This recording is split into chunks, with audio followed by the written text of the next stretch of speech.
Lagay ng ekonomiya, kalakalan, negosyo at iba pa. Atin ang alamin dito sa Ang Pilipinas Ngayon. Magandang araw, narito tayong muli para sa segmentong Balitang Negosyo at Kalakalan. Malapit nang maisabatas ang panukalang Corporate Recovery and Tax Incentives for enterprises to maximize opportunities for reinvigorating the economy o Create More na inaasahang magdadala ng mas maraming foreign direct investments o FDIs na susuporta sa paglagon ng ekonomiya ng bansa.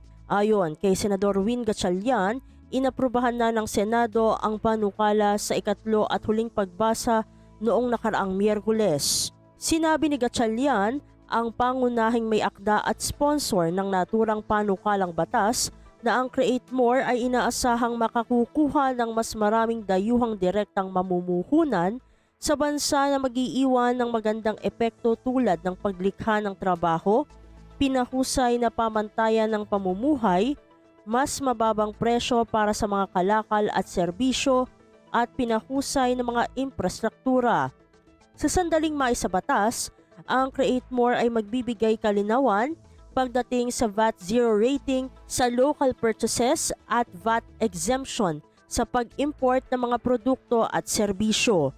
Ang panukala ay nagpapakilala rin sa hindi hihigit sa 2% Registered Business Enterprise Local Tax o RBELT batay sa gross income upang pasimplihin ang proseso ng pagbubuwis para sa mga negosyo. Lagay ng ekonomiya, kalakalan, negosyo at iba pa. Atin ang alamin dito sa Ang Pilipinas Ngayon. Sa iba pang mga balita, umabot sa 106.9 billion US dollars ang Gross International Reserves o GIR ng bansa noong Agosto. Ito ay ayon sa Bangko Sentral ng Pilipinas o BSP. Mas mataas ito sa 106.7 billion US dollars noong buwan ng Hulyo. Ang GIR ay binubuo ng gold, foreign exchange, reserve positions sa International Monetary Fund o IMF at special drawing rights.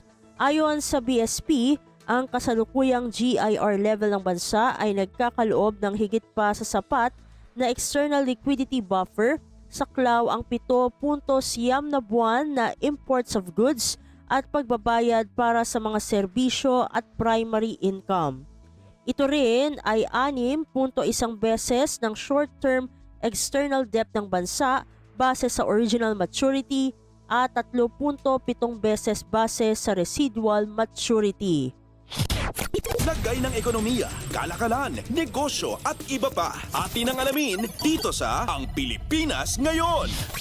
At sa pagwawakas ng ating segmento, maaaring suspindihin ang mga online business na hindi nakarehistro sa Bureau of Internal Revenue o BIR. Ayon sa BIR, nakasaad sa Revenue Regulations No. 15-2024 na ang mga business operation ay maaaring suspindihin sa pamagitan ng pag-i-issue ng closure o takedown order. Pagdating sa online businesses, maaari itong isagawa sa pamagitan ng pag-takedown sa website, webpage, account, platform o app na ginagamit ng negosyo sa pagbebenta ng kanilang mga produkto. Sa kabila nito ay hindi pa rin ligtas ang mga negosyo sa tax evasion cases na isasampa ng BIR laban sa mga ito sa ilalim ng Run After Tax Evaders Program ng ahensya. Bigyang diin din ng BIR na dapat tiyakin ng online marketplaces na ang kanilang mga lessees at sellers ay duly registered sa naturang ahensya. Lagay ng ekonomiya, kalakalan, negosyo at iba pa. Atin ang alamin dito sa Ang Pilipinas Ngayon. At dito na nagtatapos ang ating segmentong Balitang Negosyo at Kalakalan. Para sa Radyo Pilipinas World Service, ito si Steph Vicente. Muli, magandang araw. Lagay ng ekonomiya, kalakalan, negosyo at iba pa. Atin ang alamin dito sa Ang Pilipinas Ngayon.